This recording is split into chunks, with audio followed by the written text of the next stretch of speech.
نحمده ونصلي على رسوله الكريم اما بعد فاعوذ بالله من الشیطان الرجیم بسم اللہ الرحمن الرحیم۔ اللہ تعالی نے انسان کو بے شمار نعمتوں سے نوازا ہے۔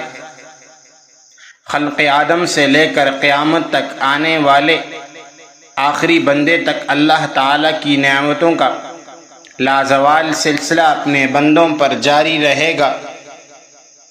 ایسی نعمتیں کہ جن کا استحضار اور احاطہ کرنا بھی انسانی عقل کے بس میں نہیں۔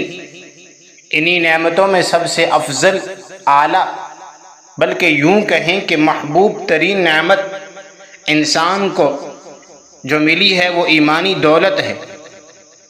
ایمان کی دولت وہ نعمت ہے کہ جس کا کوئی بدل نہیں۔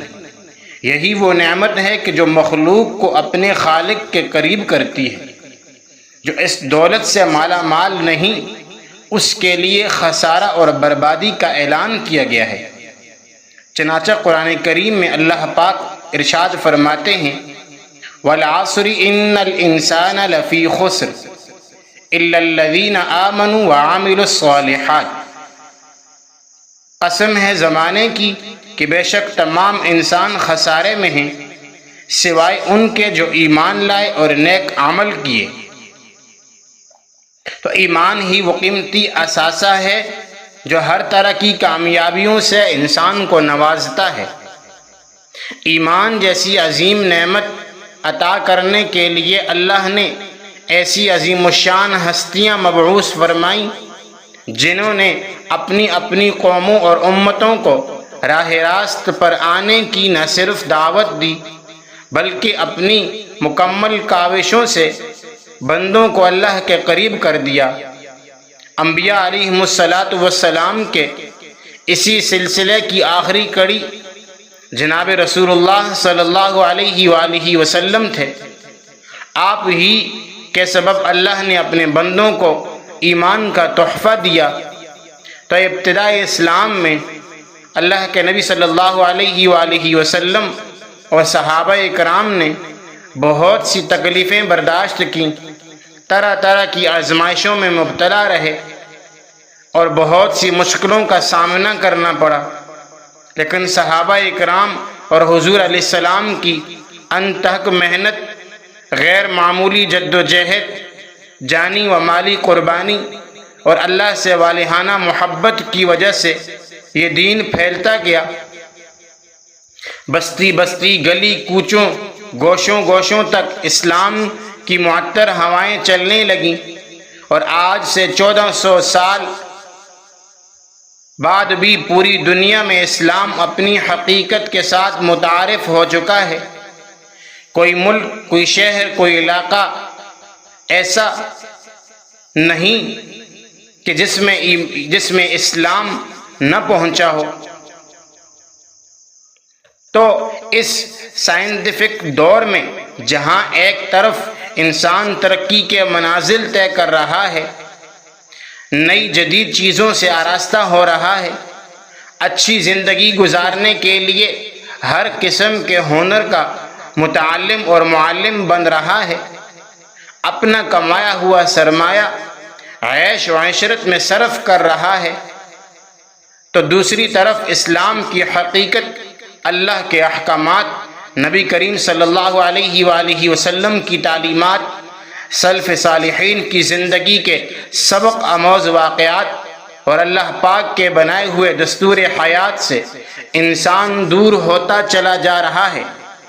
مدارس، خانقاہیں، تبلیغی مراکز اور چند دینی مراکز کے علاوہ مسلمانوں کی اکثریت ایمان کی حقیقت سے لا علمی اور ناواقفیت میں گزار رہی ہے۔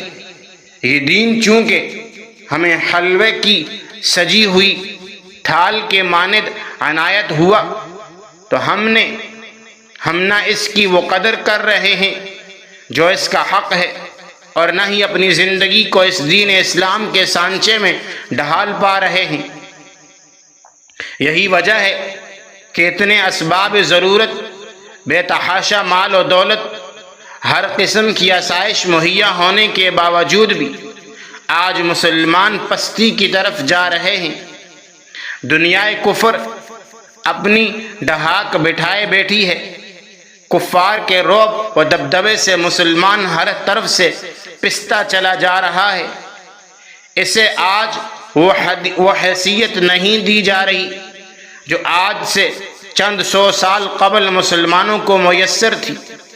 ظاہر تو ظاہر، باطن کا بھی یہ عالم ہے کہ بے سکونی پیچھا نہیں چھوڑتی، پریشانیاں ذہنوں میں گردش کرتی رہتی ہیں۔ ہر وقت آنے والے کل کی فکر میں مسلمان لگا ہوا ہے۔ ایک قسم کا جنون سر پر سوار کرنے کے باوجود بھی کچھ باتیں ہاتھ نہیں آ رہی۔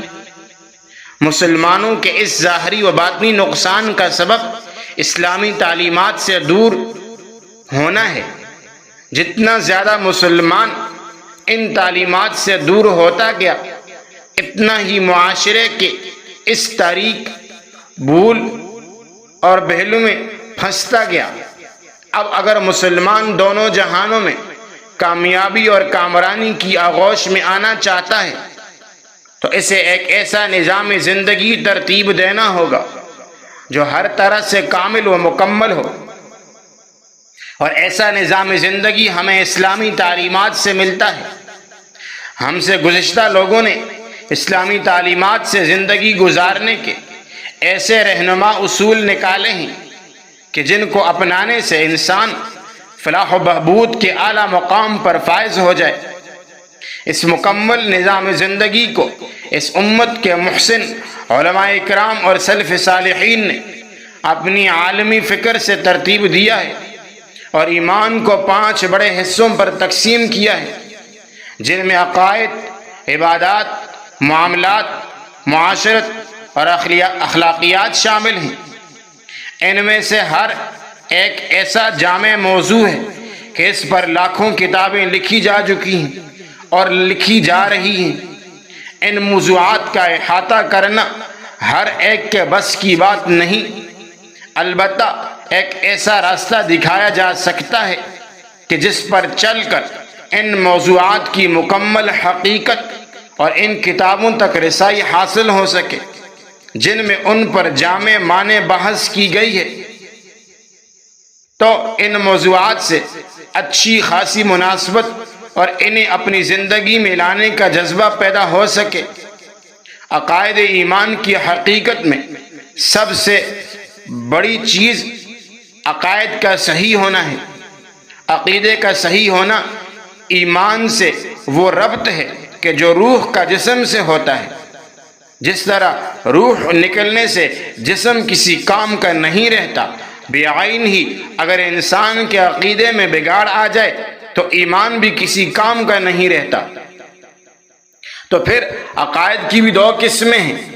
بعض باتیں تو وہ ہیں کہ جن پر ایمان لانا اور انہیں تسلیم کرنا ایمان کی حقیقت میں داخل ہے، اور ان کا انکار کرنے والا کفر تک جا پہنچتا ہے، اور بعض باتیں ایسی ہیں جو اس درجے کی تو نہیں، اور نہ ہی ان کے انکار سے مسلمان ایمان کی دہلیز پار کرتا ہے، البتہ ان کے انکار کرنے والا فسق و فجور اور گمراہی کے زمرے میں داخل ہو جاتا ہے۔ اللہ رب العزت جو باتیں ہم نے کہیں اور سنی ہیں ان پر عمل کرنے کی توفیق عطا فرمائے۔